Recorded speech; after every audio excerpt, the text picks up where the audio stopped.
Well, thank you, David Michael, for such a kind introduction. I'd like to thank David Aurelio, David Alt, and the Spiritual Living Center of Atlanta community for having me here tonight, and to those of you who are present and who are watching at home.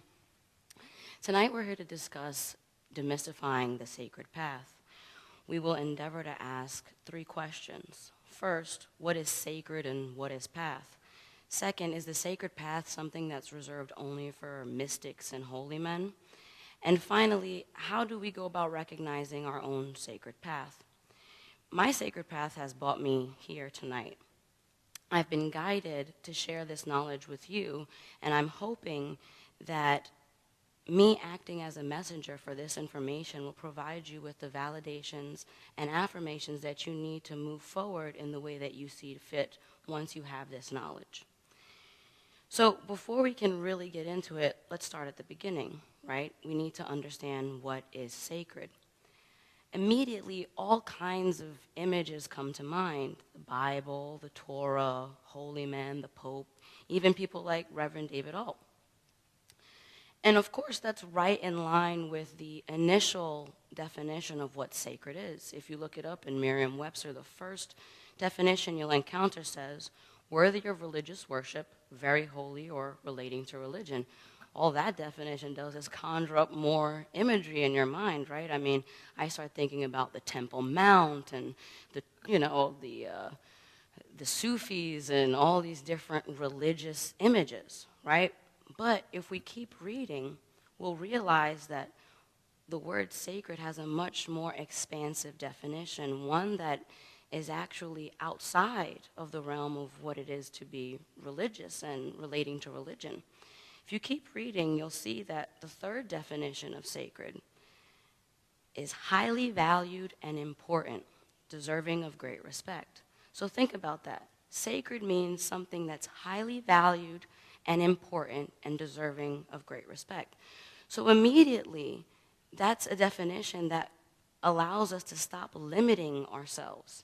It's a definition that allows us to expand our understanding of everything that is sacred to anything that we individually feel is highly valued and important and deserving of great respect. So let's think about that. By definition, then our parents would be sacred, our home would be sacred, our health would be sacred, all the children on this planet would be sacred, our environment, our earth. I mean, the list could go on and on. Ultimately, unconditional love, right? That's also sacred. So Oprah Winfrey, actually, she had a really interesting quote about this. She said, understand that the right to choose your own path is a sacred privilege. Use it. Dwell in possibility. So take a moment and think about what is sacred to you. Is it art or music, animals, literature, hiking, yoga, knowledge, truth-seeking, or simply existing? What to you is highly valued and important and deserving of great respect?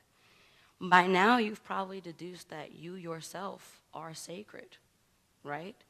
Think about that. Say to yourself, I am sacred.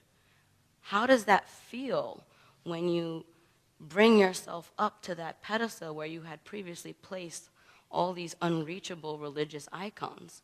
When you realize that you are equal with all of those, the Pope and the Torah and the Bible, you are just as highly valued and important, and you are just as deserving of great respect. So now that we kind of have an idea of what sacred is and the fact that we ourselves are sacred and there's a limitless possibilities of what is sacred, let's talk about path, right? So immediately when we think about path, just like with sacred, the first thing that comes to mind is just as the definition, the initial definition would describe: a trodden way or a track specifically used for a particular purpose. Now that would intimate that there would be one way to get to a particular end, one way to be successful, one way to worship, one way to exist. But that couldn't be further from the truth. Again, if you keep reading, you'll see that a path is a way of life, a way of conduct, or a way of thinking, okay? So right there, again, we have a much more expansive definition, a definition that allows us to really have a limitless potential to what our path could be. So now that we understand what sacred and path is, let's look at that new definition, right? A sacred path would be a way of life, conduct, or thinking that is highly valued and important and deserving of great respect. So how do we go about recognizing our sacred path?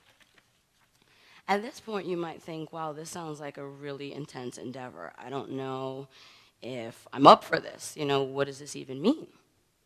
But in fact, it's really not hard. It's a quite simple journey because the only things that you need are unconditional love and resourcefulness. That kind of sounds kitschy, right? But when you ask me what I mean, I would tell you that it means that if everything that you do comes from a place of unconditional love, comes from a place of caring for your fellow man, caring for your environment, for this planet, for an animal, right? Then you are acting as a resource. You are making yourself resourceful. And therefore, your environment is going to organically put you on your sacred path, right? So, of course, again, if we think, what's the first example of people that give back and are unconditional love and resourceful? You might think, again, of Mother Teresa or someone along those lines, but there are tons of people out there who have followed their sacred path, and it's one that's outside of a religious method, okay? Now let's look at some of these people. Stephen Biko is a man who felt that knowledge was sacred. To him, it was highly valued and important, and of course, deserving of great respect. He unconditionally loved knowledge to an extent that all of his contemporaries, anyone that met him, knew he loved to learn. Now, this is a man that was born in apartheid South Africa, during a time where education for blacks was designed to create a future that only incorporated back-breaking labor. Okay? Now, Biko's pursuit for knowledge was interrupted by this oppressive system. At that point, equality became as sacred to him as education. He realized that without equality, he couldn't get the education he so desired. So then at that point, there was a shift in his sacred ideals and the things that he allowed himself to consider sacred. He made room for equality. He realized that that was just as highly valued and important as education. And this really speaks to the flexibility that we all need to have as we realize that there's a multifacetedness to this path, because we will each inevitably find a multitude of things to be sacred. Now, this unconditional love, right, that we have to these things that we find sacred is what's going to organically yoke together all of these different pursuits and loves with very little effort on our part. We don't need to fear that if we find music sacred and we endeavor to look into yoga, that we're going to turn into some type of yoga monster that will never listen to another Maroon 5 song. I mean, that sounds pretty ridiculous, but if you think about it, these are the limitations that we place on ourselves every day, right? I mean, let's take it a little bit further, right? Let's say you love philosophy, but you're thinking about getting into dance. And all of a sudden, you find that movement really speaks to you. You find that moving your body is something you feel is sacred. And you fear making space for that because, oh no, what will happen to your love of philosophy? It's okay, you're not going to become a dance monster that never reads another book. There's room in your life for both of those things. So now back to Biko, right? His unconditional love now for this education and this equality allowed his path, his way of thinking, his way of conduct, and his way of life to be influenced to empower people. That's how he was a resource. Now, not only did he shed light on the inequalities that were being experienced in South Africa, but his motto, "Black is beautiful," echoed across the globe in countries where people of African descent were experiencing oppression. Okay? Now, again, no need to worry about limiting what you find to be sacred as long as it meets the test, right? And what's the test? highly valued and important and deserving of great respect. And then again, as long as you focus that unconditional love on those sacred principles, there's no telling what kind of change you can effect. Just as Stephen Biko had no idea that his love for equality and education would live on in legacies not only in books, but in the 1987 big picture blockbuster Cry Freedom that starred Denzel Washington and was nominated for 5 Oscars. Great movie. So, you know, his way of life, his thinking, his conduct was clearly governed and sculpted by these sacred principles, right? Now, what if you say to yourself, well, the, you know, equality, that's a big ticket item. What if I just want a degree? What if I'm just trying to get into college, you know, and I'm working, but it's not working out? Or I've gotten rejected, right? Now, rejection is not a bad sign. In fact, if your response to rejection is to remain unwaveringly committed to what you feel to be sacred, and you take that unconditional love and you protect those principles and those ideas, you'll rise like a phoenix in the face of any rejection that you face. Now, you don't have to take my word for it. You can check out the story of George Washington Carver. Now, this man was born Carver's George, the property of Moses Carver. Before the age of 1, he'd been kidnapped and returned along with his mother and sister. The moment he was cognizant of what knowledge, people, and nature were, he identified immediately that those things were sacred. He lived alone 75 miles away from home and worked back-breaking jobs to pay his own way through primary and secondary school. Now that's, you know, kindergarten through 11th grade, okay? Now, he was successful, he was brilliant, he was accepted into college. But when he got there, they said, oh gosh, we didn't realize you were black, sorry, you gotta get out of here. That's, well, is our face red, right? Now, take a second and think about that. Imagine that you yourself were born into slavery, that you had decided at the tender age of 4 or 5 to dedicate your life to education, that you had made a choice at 7 to move 75 miles away from your family, to work in the fields, harvesting cotton and vegetables, so that your little body was tired, but you still wanted to learn, and that you got into college. But then you got there and they said, sorry, you have to go home. How would that make you feel? Would you feel demoralized and completely gutted? Or would you feel impassioned and enlivened? Would that make you reinvest in yourself? Now, that's exactly what he did. He didn't let this huge roadblock change or shake him from his path. He didn't allow this rejection to change his way of thinking. He still knew that he found knowledge and nature and people to be fascinating and sacred. He still knew he had ideas and that they were good. Okay? So what he did in that moment, that was a turning point. You know, had he said, well, I guess that's it, I'll hang it up, he would have never been the man we knew today to put peanuts on the map. You know, beyond that, you know, if he allowed rejection to stop him, he wouldn't have been the first black student ever to matriculate at Iowa University, nor would he have been the first black student to receive their master's there, okay? He wouldn't have been one of a few Americans ever to be inducted into the British Royal Society of Arts because he was a fascinating painter, nor would he have purchased the homestead after he got rejected from college and continued the experiments that were his legacy. He wouldn't have done any of that.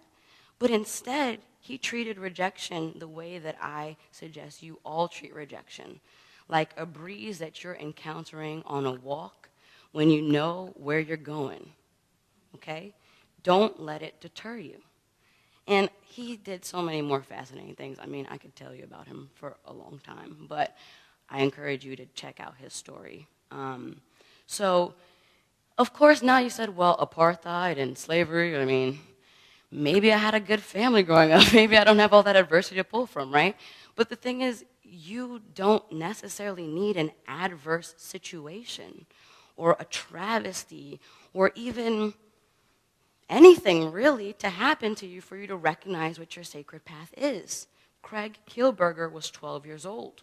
He was just eating breakfast at home one day, flipping through the newspaper looking for the comics, right? And the great thing about children is that, we talk about the wide-eyed innocence that they have, right? Because they're so good at identifying what's sacred. They know immediately what's highly valued and important and what deserves great respect. And they're repositories of unconditional love. I mean, have you ever smelled or hugged one? They're so good. So Craig was no different than any other kid that day that he was eating breakfast. And he came across a very startling headline about a 12-year-old South Asian boy named Iqbal Masih, who was murdered for speaking out against the system of child labor and slavery that he himself had been sold into at the age of 4. Now, this was a very headline for Craig. He had never seen or heard anything like this before, but he innately and intuitively knew that the life of this young man was sacred and that the idea of child labor went against everything he knew within him was right. So he gathered 7 of his friends and created the organization called Free the Children. 13 years later, Free the Children is the largest organization of children helping children in the world. They've teamed up with organizations like the UN, celebrities like Mia Farrow and Natalie Portman, and a slew of others to continue to bring awareness and end this horrible condition. Now, if Craig thought to himself, well, I'm not black, I'm not enslaved, I like my parents, who knows what could have been? But instead, he knew what was sacred. He knew his path, his way of thinking, his conduct, and that unconditional love for those sacred things informed him, and here we are. And he's affected change on such a great scale, not just in South Asia, but all over the world. Now, just to kind of summarize, right, because you might think, well, that's a lot to hold on to. If you took nothing else with you, right, what I would want you to take is that in order to stay on your sacred path, there's a few things you need. You need first to be able to be open to acknowledging what's sacred, to opening your mind to a more expansive definition of what that word means, okay? To allow yourself to make sacred something greater than anything that only relates to religion. Anything that's highly valued and important, deserving of great respect, is therefore sacred. Remember that you are sacred, and you need to treat yourself and those things that you recognize to be sacred accordingly.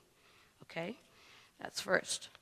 Second, that unconditional love is really the yoke that will harmoniously bring all of these things together so you can walk your path in a harmonious, joyous, and peaceful way, and in balance.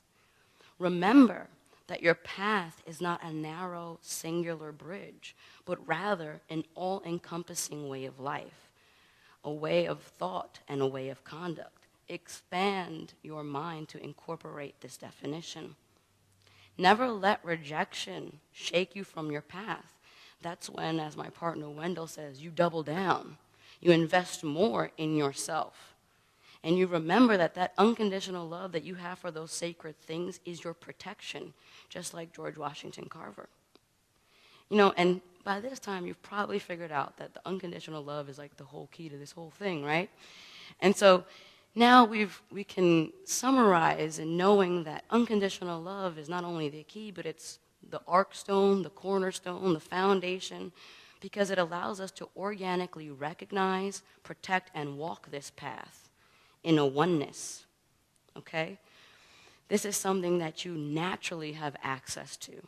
And that once you align your unconditional love with those things that you find to be sacred, highly valued and important and deserving of respect, with your path, that way of life, thinking, and conduct, the next thing you know, boom, you've been walking your sacred path and you didn't even know when it started, okay? So lastly, I'd like to leave you with the following quote from the Maka Wakapi Wakohan. Quote, "If you wish your path to be a sacred one, then act as a sacred one. Choose in the moment to be as sacred as you know how." So let me just repeat that. If you wish your path to be a sacred one, then act as a sacred one. Choose in the moment to be as sacred as you know how. Thank you for your time. Have a blessed evening. If you want to learn more about me or contact me, please feel free to check out www.awilderrivera.com. Thank you.